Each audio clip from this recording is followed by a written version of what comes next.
Hello everyone. It is indeed a pleasure to welcome you to this new episode of In Conversation with Stratview. Dear viewers, composites are everywhere. From the tiniest everyday objects to the largest engineering marvels, whether it's lightweight parts in cars, protective gear in sports, or even the wings of an aircraft, composites really are everywhere. And whenever we talk about composites, there's one phrase that always echoes. Thermoplastics are sustainable, thermoplastics are recyclable. Correct. Viewers, today here with us are the people who are not just talking about thermoplastic recycling, but they are actually doing it. Joining me today are three experts, Mr. Winand, Mr. Hens, and Mr. Deepak Agrawal. Hans brings 2 decades of experience in composite innovation and technology. Driven by sustainability and circular economy, he co-founded Spiral Recycled Thermoplastic Composites in 2022 with Winand Koch. His expertise spans the full value chain of thermoplastic composites, from OEMs like Airbus to leading suppliers such as Torre Advanced Composites, where he directed research and development. This unique background combines, deep technical knowledge with practical insight into industrial adoption. At Spiral, he focuses on enabling circular materials in high performance applications, turning residual composites into valuable resources. He is also a frequent speaker and an author. He is recognized for bridging research and practice and is a strong advocate for sustainable material innovation. His mission is not only to reduce waste and emissions, but also to transform industry mindsets towards reuse and long term value creation in high performance composites. Welcome, Hans. Thank you. Also, alongside, we have the other co founder of Spiral, Mr. Viren Koch. Mr. Koch started working with thermoplastic composites at Faculty of Aerospace Engineering at University of Delft in the mid 90s. And as co-founder of Spiral, he developed welding processes and thermoplastic composite aerospace applications that are in production today. Winand joined 10K Advanced Composites around 20 years ago, where he was active in technical leadership roles. For more than a decade, he has fostered cooperation and alignment in the thermoplastic composite value chain as foundation board member of TPRC.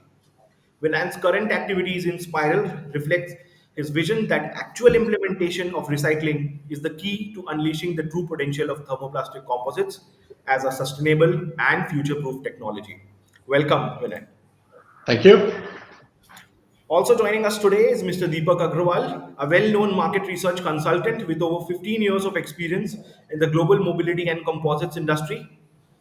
Holding an MBA in marketing and finance, Mr. Agrawal has led more than 200 strategic consulting projects and worked on 200 plus syndicated reports across various industries.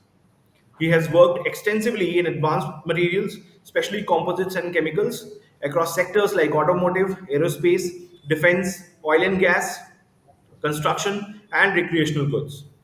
Throughout his career, he has driven projects for both small firms and Fortune 500 companies, collaborating with many leading players in aerospace and composites.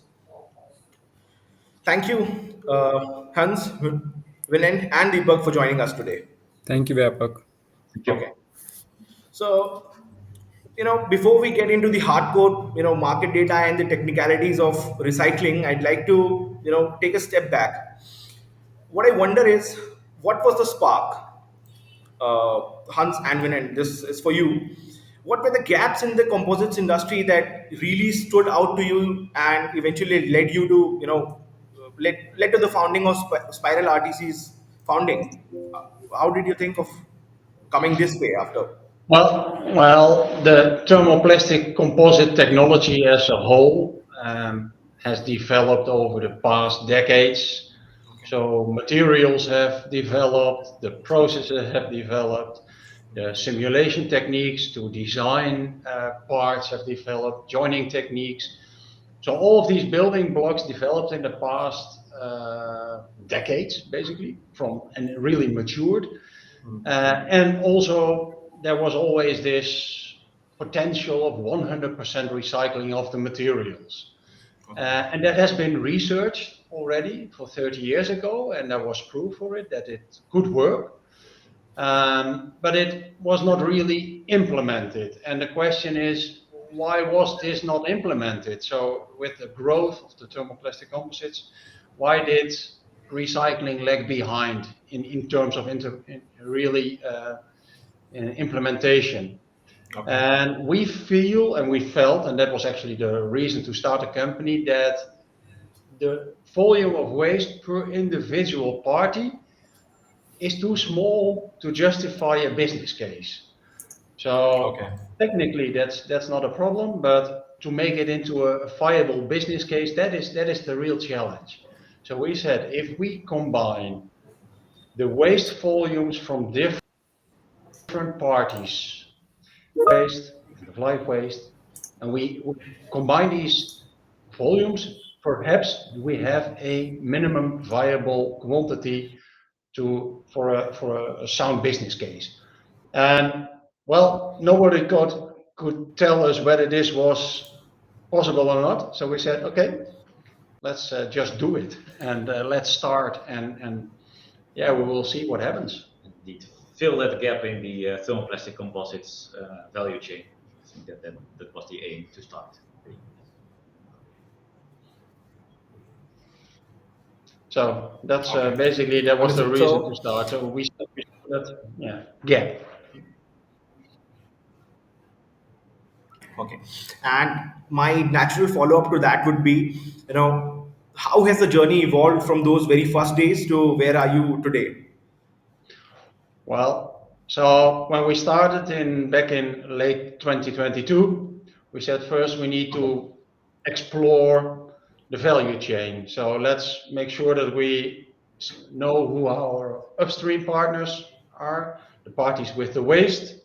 We need to know what the potential uses of the recycled materials are, Okay. who these are. Let's start to find out and build that value chain, because recycling is typically something that you do together in the value chain. You cannot do this alone. So there is too much interaction and dependency on each other.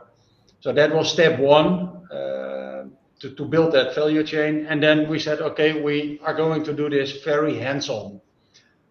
We can build first a theory and theorize forever, but let's just start and discover what the specific issues are, technical issues, regulatory issues, commercial issues, and let's solve these issues along the way, because probably reality will be different than the theory. And so that's what we did. And well, we started and said, okay, let's not make life too complex. There is already proof that recycling can work by turning thermoplastic composite waste into injection molding compound. That's a proven technology. So let's not start to develop all kinds of fancy new technologies. Let's take that as our basis and build it from there. So that's basically what we started to implement from day one. We are doing that together with a compounding partner who turns our regrind materials into injection molding compound. That's Whitcomb Engineering Plastics, also a company located in the Netherlands. That's the basis. And then we are also looking at a more advanced technology, the low shear mixing, where we keep the fibers longer, as long as possible, and basically you turn the thermoplastic composite waste into a random oriented compression molding compound. That's a technology that's also not completely new. It's developed and also by two local institutes here in our region. So the TPAC, the Thermoplastic Composites Application Center, and also the Thermoplastic Composites Research Center. And those two institutes we work together with to further this technology and to see if we can implement it really in real applications. So that's what we are doing today. Maybe also important is to stress that as we are a commercial company, we are really looking at, okay, where is that business case? So that means we have a focus on carbon fiber reinforced materials, not so much on fiberglass materials. Why carbon fiber? Well, it's the value of the material itself. And especially when you combine this carbon fiber with an engineering plastic, and typically there's a lot of CO2 also attached to the engineering plastics themselves in terms of CO2 footprint, then recycling makes even more sense. So you have two materials with a high CO2 footprint, and if you recycle these, then you can really, really be efficient there. Yeah, and we do a mechanical recycling process where we add a little bit of neat resin. If this is virgin resin, then we still have a CO2 footprint, but if we can also use recycled neat resin, then we have an extremely low CO2 footprint. And that's actually also our tagline. You see it behind us: high carbon performance, low carbon footprint. So that's Okay, basically understood. where we are, what we have done in the past years. Okay, understood. And I would get back to this question: how exactly are you, different from what others are doing right now in the industry? And we would love to know in great detail, right? And currently, um, we've just heard about the vision and the journey behind behind Spiral. And from a market perspective, how big really is the issue, right? I would want to know. In other words, on a global scale, how much composite waste are Sorry, you were breaking up. Hi, am I audible, everyone? Yeah, Yes, you broke you. up a bit, but I think now Okay. it's okay again. No, it's Yeah. okay. Can Yeah, you repeat the question? I was saying that we will come back understand this, the minute technical details of exactly how you're doing this. But before that, I Mhm. want to know from Mr. Agrawal.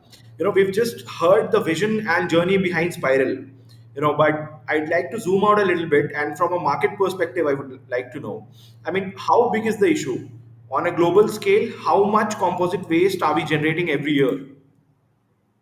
That'd be great to know. Okay, so Vyapak, can you please share the screen? Yeah. Yeah, sure. So we already, got a really interesting view from Hans and Wendt. So they already mentioned, how critical recycling is in composites. So let's understand this, in terms of facts, because that actually help us to understand how big the real problem is. So not sure I can move that screen. Can you please move to the next slide?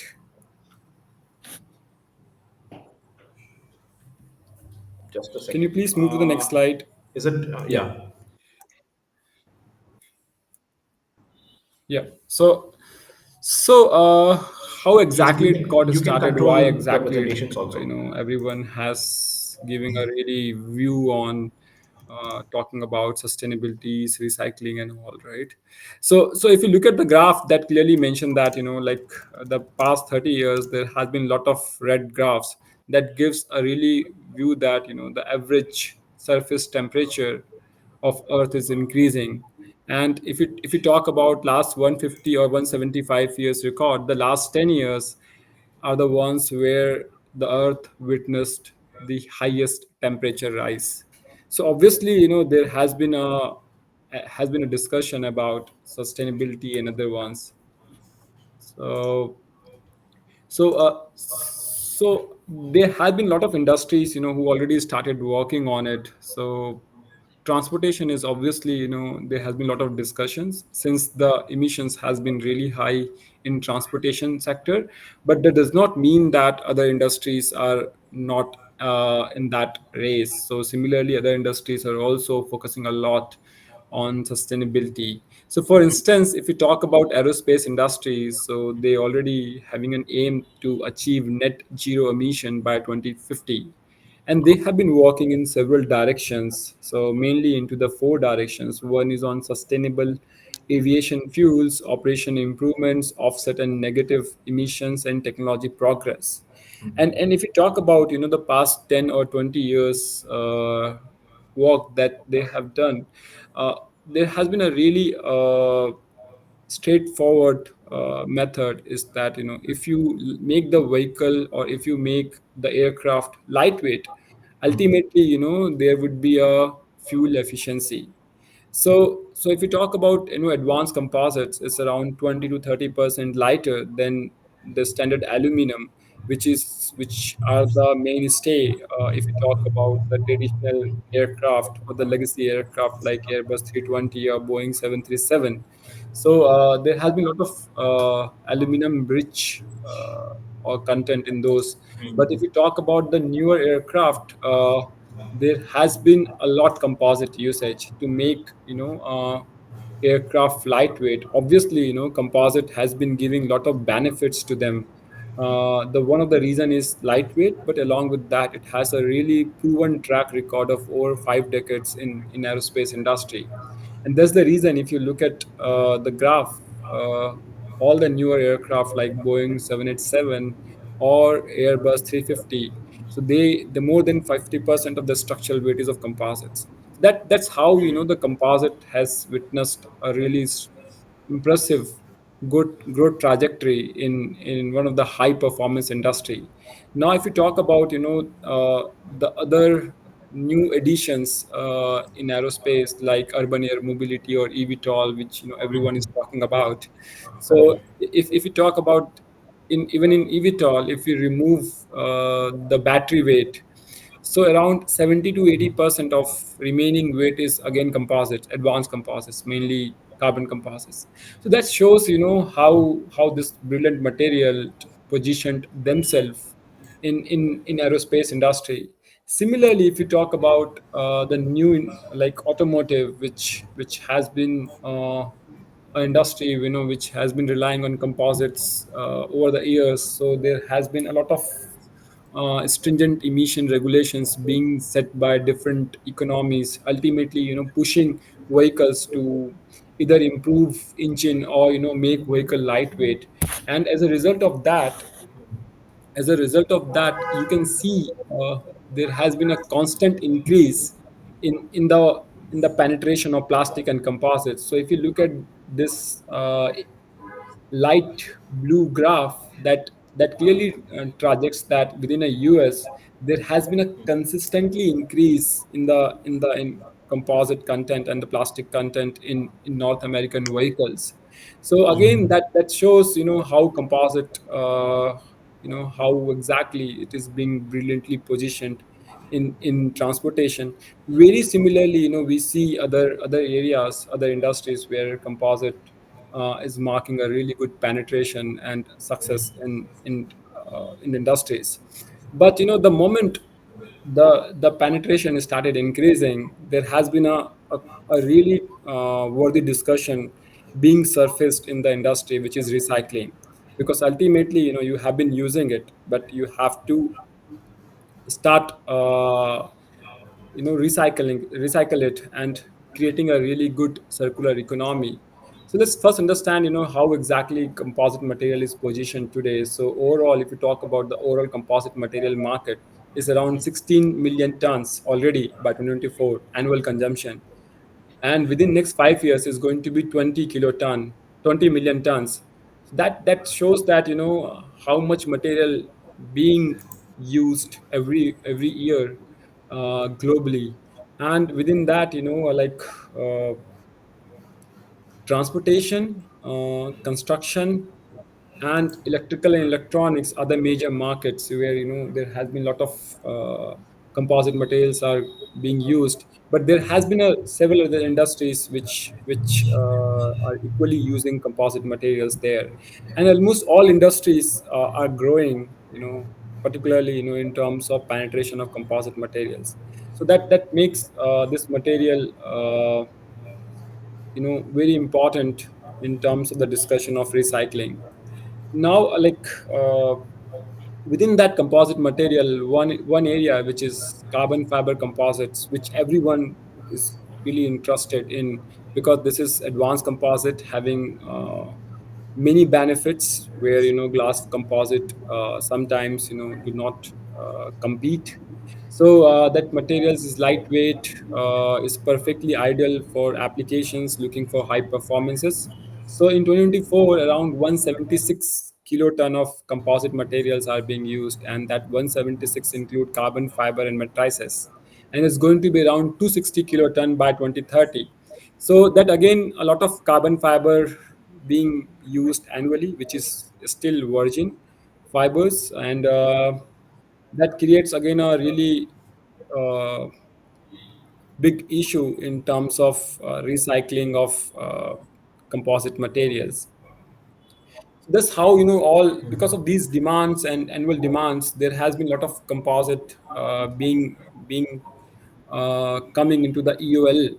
And then, if you talk about overall waste, there are two types of waste. One which is generated during value addition, maybe textile conversion, textile making, or prepreg conversions, and at the same time, then there's the end of life waste. So Correct. so there has been a lot of discussions. Let me come to this. Yeah. So then there's a no concrete data available, how much composite waste uh, generated annually, and it's almost Okay. impossible to estimate it. The reason being that composite today is being used in every single applications. Correct. Majority of them are industrial, but many of them are consumer applications. So even if you track industrial applications in terms of end of life, you can have certain estimation. But if you talk about consumer application, it can never be calculated in terms of generation. So what Stratview has done, Stratview has taken 20 30 years average life of composite products, went back to 1990s, and calculation of composites, and that's how we come up with our own data. And we believe the global composite waste generation would be around 2.5 to 3 million ton in 2025. And Okay. if you look at the split, North America and Europe is going to be around one quarter each. Asia Okay. Pacific would be around 50%. Okay. Interestingly, if you look at that, 95% of that is thermoset composites, but 5% is thermoplastic composites, where there has been a lot of discussions going on. So within that thermoplastic composites, there has been two categories. One is glass fiber thermoplastics, which is again 99% of these 5%, and 1% would be that carbon fiber thermoplastics. So, and Okay. these numbers does not include the production scrap, so which is still, I think, the biggest discussion area. So if you look at the Correct. last bottom line, we mentioned that as per Stratview, the total carbon fiber composite scrap generated while converting carbon fibers into value-added products like textile and prepreg would be around 21 kiloton in 2025. So it's a huge, is a huge. So there has been a huge composite waste generation, whether it is glass composite, whether it is a carbon composite. But interestingly, we see a lot of movement going on for carbon fiber recycling, and that absolutely makes sense, because the carbon fiber prices are still very high. So it obviously gives a sense to recycle it, use it for alternative purposes, or maybe repurpose it for other applications. So this is our view on composite waste generation. We estimate around 2.5 to 3 million tons of composite waste to be generated in 2025. Okay. Thank you. Thank you for this, Deepak. And as Deepak said, that these numbers are huge. They really are. Thank you for laying that out clearly, Deepak. Now, Hans, if I may come back to you, because while the numbers tell us how big the problem is, right? The real question is how willing are companies to embrace the solution, right? We often hear about the promise of recycling, but on the ground, it really comes down to whether the companies are willing to use recycled materials or not. So from your experience, what's like the general acceptance towards recycled composites? Yeah, that's And sorry. if I may add, which industries are more open and easygoing, and which are still reluctant or even saying a straight away no? Yes, so that's a great point. Thank you. And well, let's say in general, there's a great willingness and cooperation on this topic. So Okay. the interest is there. I think most of the parties involved are aware that sustainability and circularity is crucial for now and the future. As Mr. Agarwal mentioned, global warming, but also plain use of resources. So everybody is aware and everybody is willing to cooperate.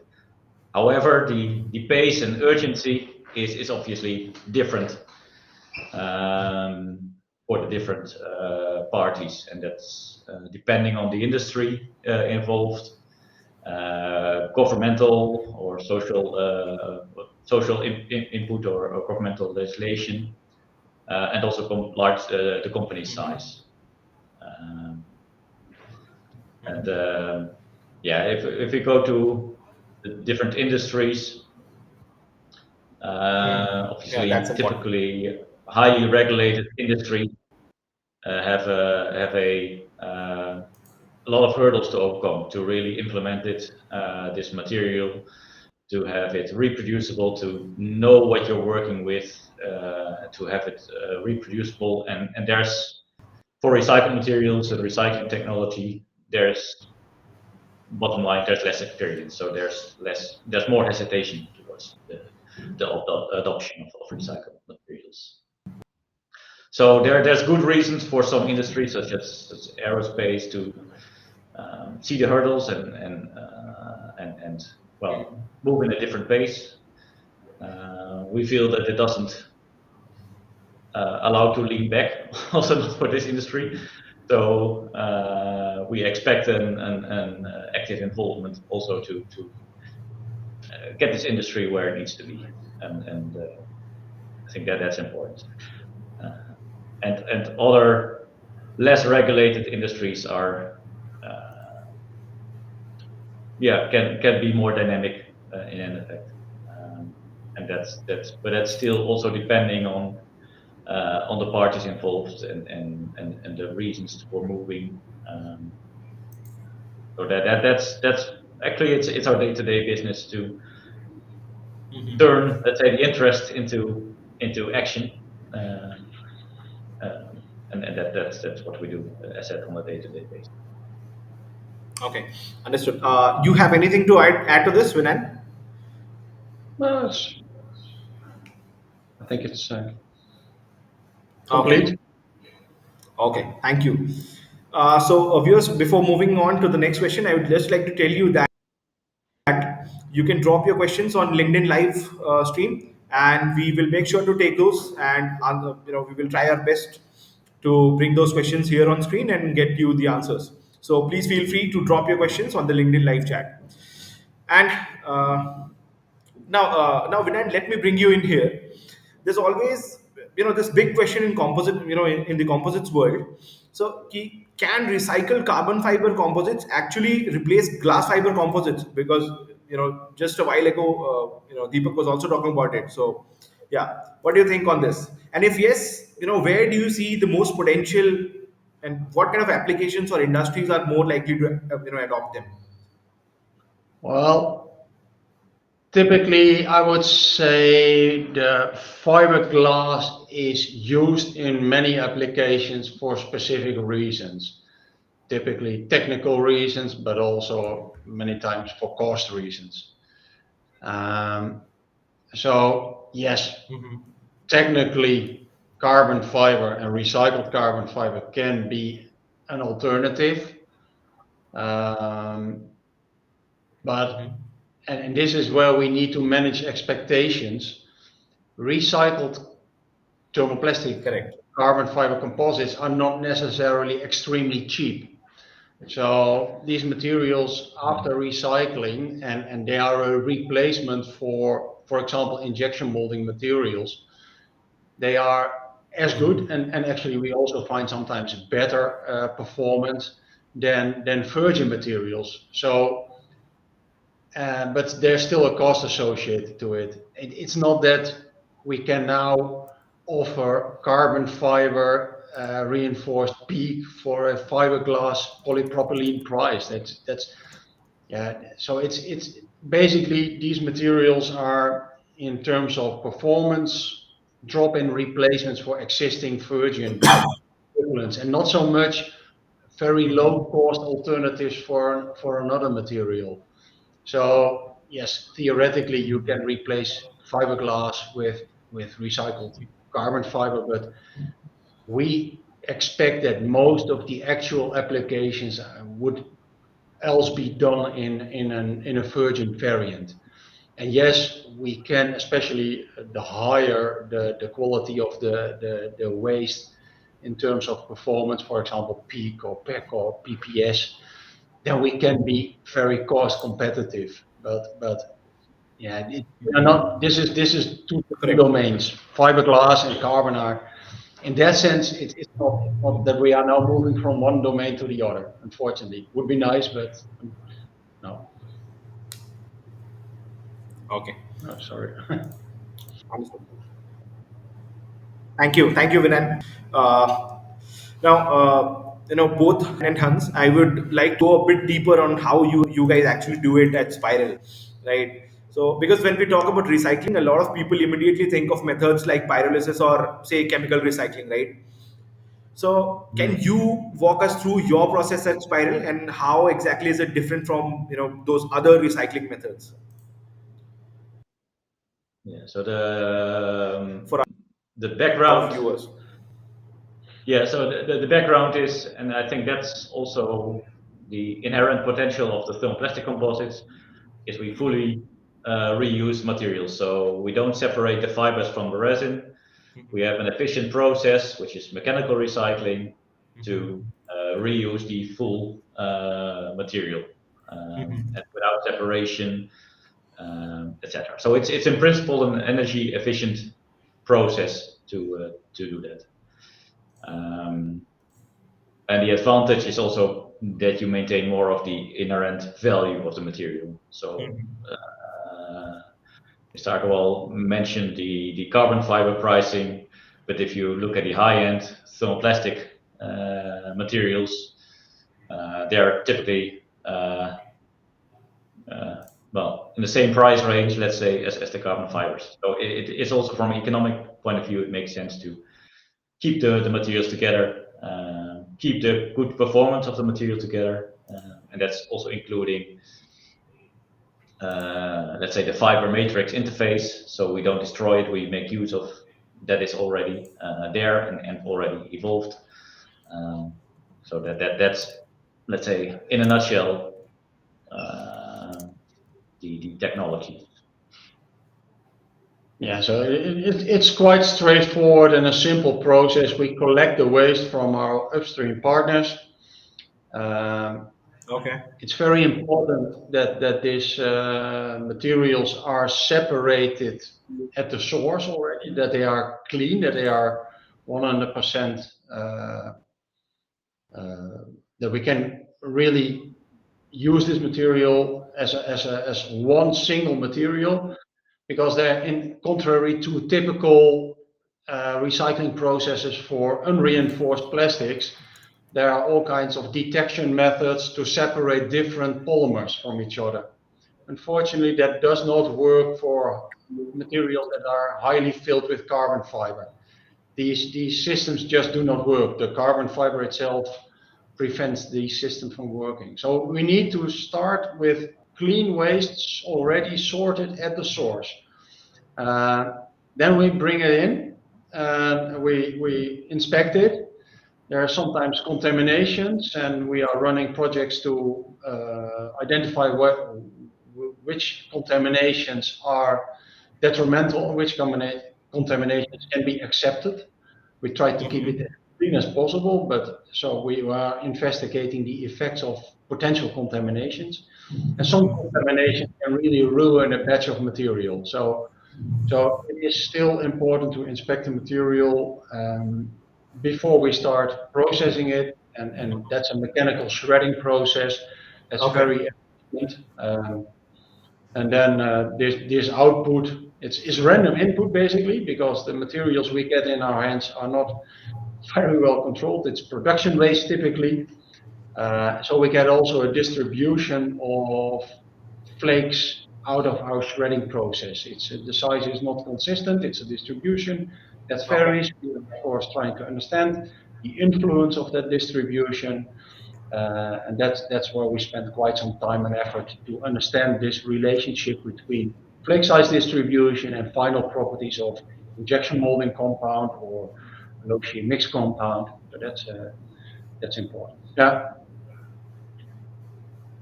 Okay. Uh, Hello. Yeah. Am I audible? Yes. So, also as a follow-up to that, I would like to know what kind of input materials are you working with the most often? Is it mainly production scrap, end of life parts, or even mixed waste streams? What is it? Um, so currently it's mostly production scrap.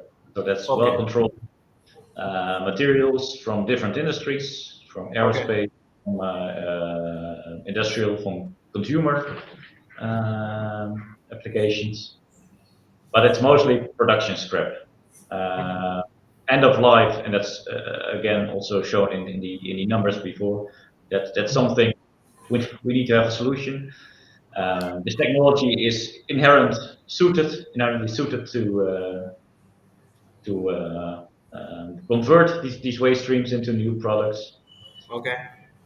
But there's also some more challenge to it, to collect it in the right way, to identify the waste. So typically it's mixed waste streams, be it coated or combinations of thermoplastic, thermoset composites with metals. So how do you separate it in the right way and get the right material to the right recycler? And that's the challenge we had. So we're looking into it. Some it's more complicated than for others, but in general, this is something where we see, okay, this is really where we need to work together with the value chain to get this sorted. And to be able Okay. to So, provide an answer to indeed, can thermoplastic composites be recycled? Yes, they can, but is it already also implemented? Yeah. And that we should mark that as a yes in the years to come. We are running a few pilot projects to investigate the possibilities to reclaim that end of life waste and to turn it into new materials. We discovered that this is typically not easy. Parts are dirty, as Hans already mentioned, combined with other materials. They were never designed for recycling. So those are valuable lessons learned. That's also the feedback that we provide to designers of new product, so that they can already, when they are defining a new product, that can think of the recycling at the end of life. And for aircraft, that's not easy because you have to think more than 20 years ahead. So that's quite a challenge. correct. But by running these pilot projects, learning from it, making mistakes, also discovering what works, what does not work. These lessons learned are very valuable, and hopefully for the future, it really helps to harvest more of that valuable material from end of life product. Maybe as another example, Okay. So, yeah, please go on. sorry. Yeah, so just as short as another example, more industrial or these compounds are also used for additive manufacturing. Mm-hmm. So the incoming material is a composite material. We make additive manufacturing compounds from that, and that can also be, again, let's say, mechanical recycled and made to a new compound for again a new round of additive manufacturing. So that circle is much faster than the aerospace example. And there actually we are. The question is how often can you do that, right? So you can do it once. Obviously, that has been proven. You can do it twice, but at some point, you need to steer the quality of the material to be still as performant as it can be. This and the specific example is tooling for thermoset manufacturing, for example. So to print a tool with large format additive manufacturing, and then this tool is used maybe for a small series or for short period prototyping or single parts even.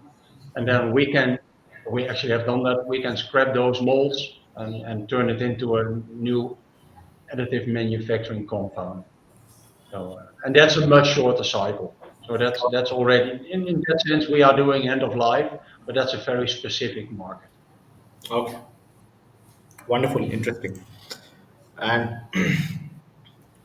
okay, so Winand, let me turn back to you on something very special, right? We've now heard about the process, the applications, right, and the potential. Also, let's talk about the scale now. So, how much is your current capacity today? Well, we are we are not going to disclose real capacity numbers. It's sufficient. Let's say Okay, not an issue. well, Yeah. it's good enough. We have heard really large numbers of the potential attainable market, but where we are today with the high-end materials, it's in the tens of tons that we have processed now, and we can scale up quite easily. We can duplicate our equipment quickly. It's standard components. It's not in that sense really fancy, but we know what works, and we also know what does not work. So that's basically the value that we have created. That we know how to do it, and that's yeah. We spent quite some energy and time on that. Yeah. So that process is pretty straightforward, and it's also scalable. And not only locally, we can also, if that would be if we would have a reason to go somewhere else, then we can easily implement it also in different locations, because then you can reduce all the transport costs. We have done the costing and also environmental impact on that to see, okay, when does it make sense to have multiple hubs or not?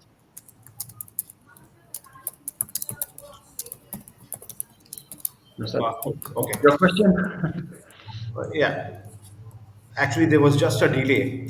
So yeah, let's just look at this from another dimension. This is for you, Hans. So where do you see the biggest potential for recycled thermoplastic composites today? Is it automotive, aerospace, construction, or even consumer goods? And most importantly, why do you believe those sectors are best positioned to adopt these recycled materials? Yeah, that's a good question, and actually one of our focus areas is to have, let's say, cross-sectional recycling. As an example, composites for aerospace structures are generate so during the production of the materials and the products and end of life, generating waste. But to put that waste exactly back in the same application, that's, well, unrealistic, let's say. So what we do is, okay, we have a certain volume of that, we make a generic material which can be widely adopted across the industries. And in the future, Okay. that can be part industrial or part aerospace as well. Maybe not, obviously not to replace continuous fiber composites, but maybe some other applications. But where we see most adoption today, that's really on industrial and consumer goods markets. So and that's basically based on injection molding and additive manufacturing type of compounds and application technologies. All these were chemical resistance, moisture resistance, temperature resistance. play a role. Dimensional stability Dimensional is stability. an important one. That's fire resistance. That's yeah, and so there are many already done in virgin materials or fiber-filled compounds, fiberglass, carbon fiber-filled. And basically, these are drop-ins, but then with a much lower CO2 footprint. And in terms of mechanical performance, equal or as mentioned before, even better. And then we can offer that at an attractive price. Okay. Okay, wonderful. Understood. We also have received some really interesting questions on LinkedIn for you guys, Hans and Winand. So yeah, we'll take Paul's question right now. Paul's question would be on screen. I think he dropped the question earlier when we were discussing uh, other things. So he asked, Paul asked, how long are recovered fibers in the recycled thermoplastic composite? How long are the pellets? What is the cheapest thermoplastic resin you will work with? Well, typically we So start with nylons, PA6. That's more or less the bottom of our range. Of course, if there are specific um, volumes that justify going to look at something else, we can do that. But in essence, carbon fiber filled nylons, polyamides, that's the bottom of our range. And how long are these fibers? For injection molding compounds, it's a millimeter, of course. That's short fibers, similar to normal injection molding compounds. The low shear mix, so the molding compound, that's more like centimeter range fibers. Of course, there's a variation. It's inherent to the variation in our waste streams and also inherent to the shredding process. But that's much longer, so that's an order of magnitude longer fibers, and yeah, that gives you also much better performance. So I hope that answers the question. Millimeter range for the injection molding and centimeter range for the compounds, for the compression molding compounds. okay. Paul had another question. I'll just show it to you. Will you work with polyolefins? So Yeah, it's a bit of the same answer as yeah. we just gave, probably. And that's coming, actually, maybe just to confirm, it's coming back to making generic compounds from, let's say, the waste streams to generic compounds. And to do that, you add value to the materials, and it's not that it's automatically very cheap. And that's if you want to really be competitive with a generic format, then typically with polyolefins, especially if it's glass-filled polyolefins, you know in advance that the virgin materials will be more cost-effective than the recycled ones, just because of the effort you need to do to recycle it. And typically nobody wants to pay for that, logically. So then we say, okay, then there's not a real business case for us. If on the other hand, if it's a specific case where there is a business case, then obviously we're happy to develop that further. Okay, I hope that answers, Paul. Now I'll take another question. This question is from Anna. Anna asks, my question is a bit on the commercial side, and that is, talking of the recycling space, do you think that carbon fiber suppliers will have a huge advantage since they don't have to source the material that needs recycling? And the second one, they already have a strong base of companies that buy carbon fiber from them regularly. Yeah, so this comes back to the current volume question. So it's a chicken and the egg situation, and that's basically what got us starting. So yes, in the end, large material manufacturers may have their own recycling initiatives, um, and that means that the volume of thermoplastic composite waste is growing. then it also justifies for these larger companies to recycle that. But today we see that it is still, the volumes are too small, and even the big companies cannot justify to start recycling that. So we are basically bridging that gap. We are also a marketplace, you can call it, or a broker, to collect materials from one party who buys it at different suppliers. So they can also have one outlet for their waste stream, and that's what we are providing.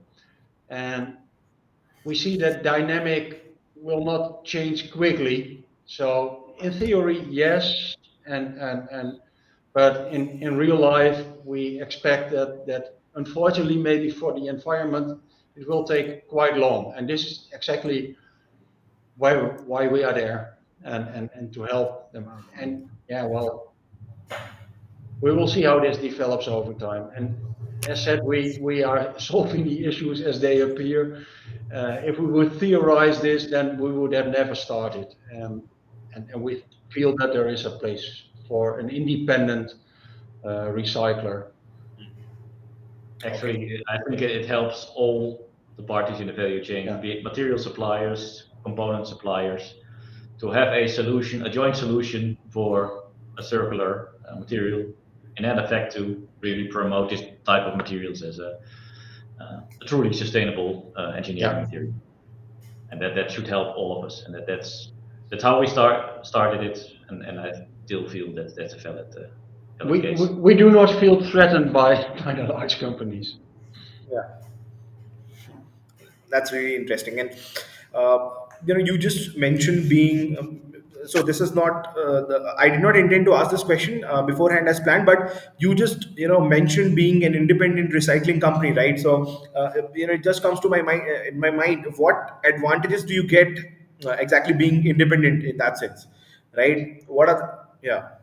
Yeah, that's a good question and a valid point, because especially at this time, we can collect materials from different places, and when these materials are basically similar, not identical, but similar, the similar polymers, for example, then we can combine these grades into a new industrial grade that still meets the basic requirements. So it gives us freedom to mix and match, basically.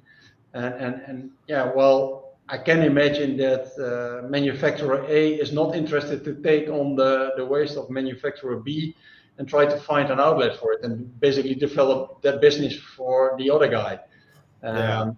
We have more freedom to do that. So there are pros and there are cons, of course, but at this moment in time, we have to be independent, because otherwise there is no market, and then we are running into the same situation that we described at the beginning. Then the volumes are just too small to justify a business case, and it's our goal to really implement this and not to do another R&D project. This is really to see if we can get it running. Okay, that's really interesting, and I wish you the best for it, right? And we also have some other interesting questions. I will take one or two of them, and this also, before showing this question on screen, I would like to tell you that this question is also you can consider it as my question as well, because it had been popping in my mind for a while. So the question says, does Spiral RTC also envision producing finished parts using recycled carbon fiber in the future, like some of the other companies in the carbon fiber recycling space? So that essentially means, will someday my bicycle have some part made by Spiral? So yeah. No, that's typically not the goal.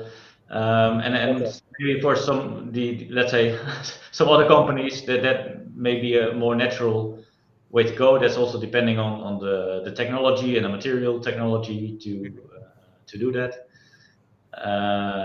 What we believe is, especially for the thermoplastic composites, is there's an efficient process to make a generic new material out of this recycled.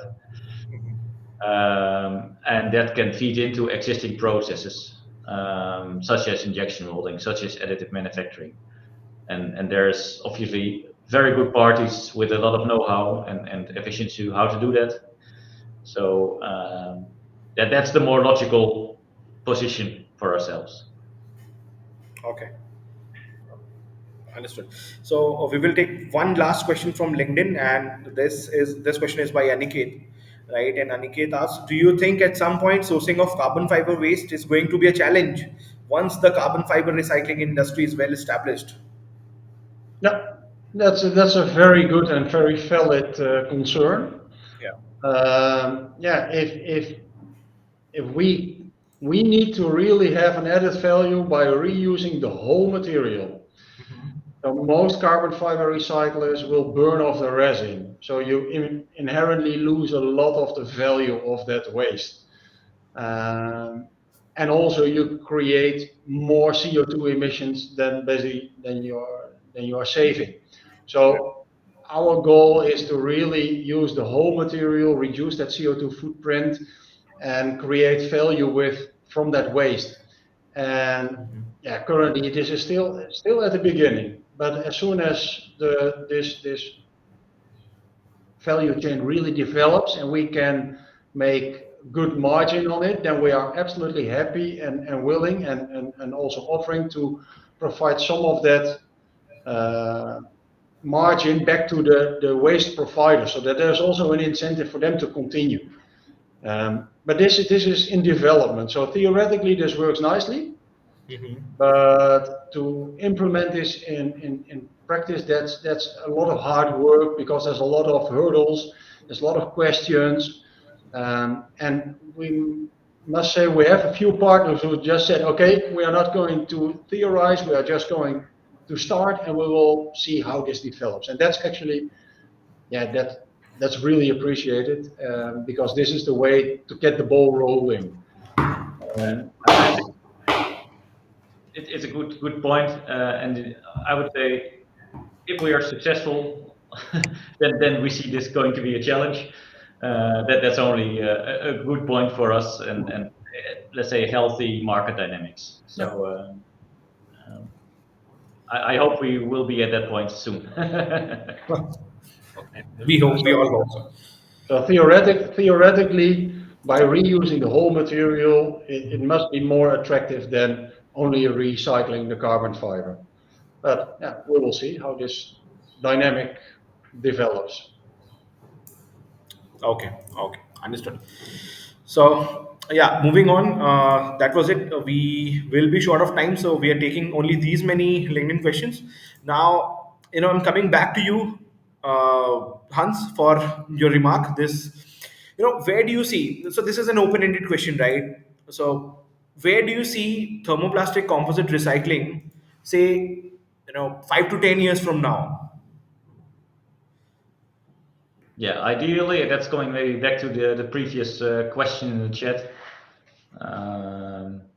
Well, to have a fully integrated supply chains where resources are not not longer any more wasted, and it's a natural design tool in the toolbox of designers to design for recycling, use recycled materials where they can, and that's it has a natural and healthy place in the market, and I think that's the basis again of our initiative to get us there. So that would be a good point to get to. And maybe just to confirm, and it was said earlier, but I think it's an important point. It really requires an integrated approach. So this is not something we can do alone. This is not something a supplier, a component manufacturer can do alone. Yes, on a project basis, yes, but to have it really implemented, we need to work together and really establish this as part of the value chain. And I think that's an important, let's say, it's actually a call out to everybody in the value chain. Okay. So you have anything to add to this, Winand? No, that cooperation between parties is important. Else, If we cannot establish this, then it may also be a threat for the thermoplastic composites as a technology, because today it is presented as a more sustainable alternative to thermosets, but without a working recycling system, yeah, that may be a threat. And there are so many nice benefits of using thermoplastics in terms of the short cycle times, the joining methods, the toughness, and this recycling potential. But we need to realize it before we can also expand it. So yeah, it's important. It's part of the whole package. Correct. Okay. Now, thank you so much for that response, Viren and Hens. And now, I'll quickly, come to, Deepak, to you. Since we've been speaking in length about carbon fiber here. We started, it started with your, first time you showed the slides, and throughout this session we've been speaking of carbon fiber. So, this brings me to this question: where do you see the overall carbon fiber recycling market in the next 5 to 10 years? Because I'm aware that we've also had a good carbon fiber recycling study happening at Stratview. So what does it say? That would be really interesting for the audience to know.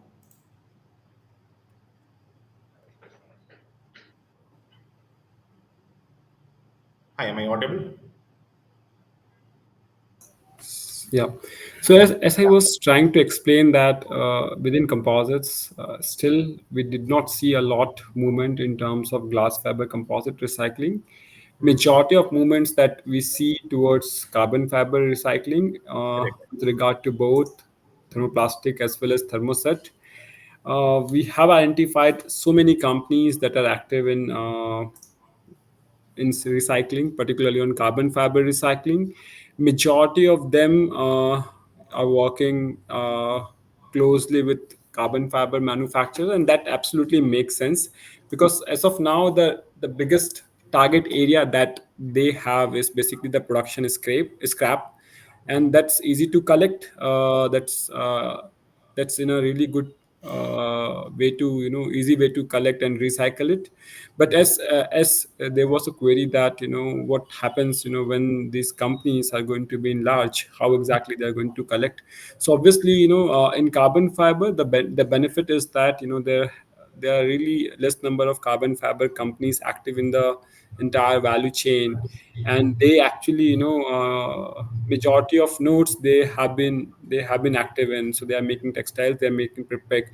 Sometimes they also make parts, so also they have been a really good connect with majority of tier players. So gradually for industrial applications we are pretty sure that this can get end of life products for recycling companies. And interestingly in case of thermoplastic recycling, we see a lot movement in Europe, and there has been a reason for that. Because if you talk about Europe, Europe has been a pioneer in terms of usage of carbon fiber thermoplastics, led by initiative of Airbus and Fokker Aerostructure. So also, if you talk about the Tenkate, which is now Toray Advanced Composites, they are located in Europe mainly. So we see a lot of usage of carbon fiber thermoplastics in aerospace, particularly. Uh, Currently, it is in small applications, but there has been a lot of demonstrations going on for large applications. So we do see a lot of usage of carbon fiber recycling with both in terms of thermoplastic and thermosets. So based on a lot of interviews, based on the mapping that we have been doing, we have been talking to a lot of companies, and we have come up with our own projections. So we estimate close to 8,000 ton of carbon fiber recycled in 2024, and we anticipate that within next 5 years is going to be in between 15 kiloton to 22 kiloton of carbon fiber recycling. And since majority of companies, some of the major companies, they already have some tie up with leading carbon fiber companies, so they get an advantage of getting production scrap, and their majority of them are working on production scrap only. Interestingly, but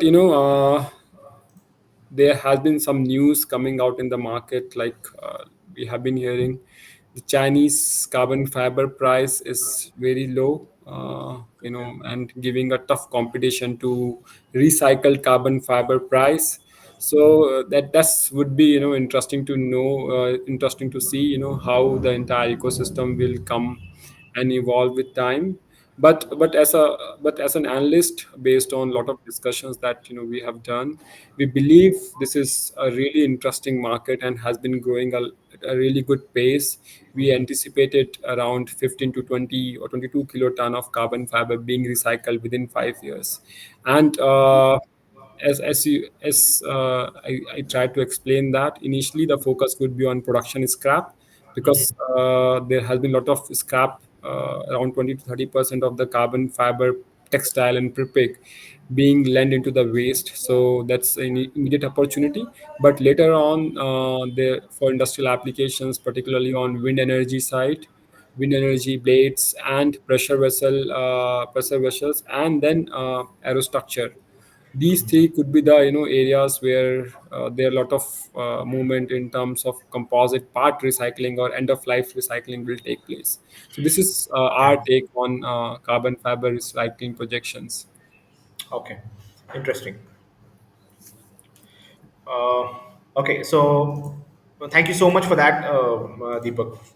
And okay, so I think this is it from our end.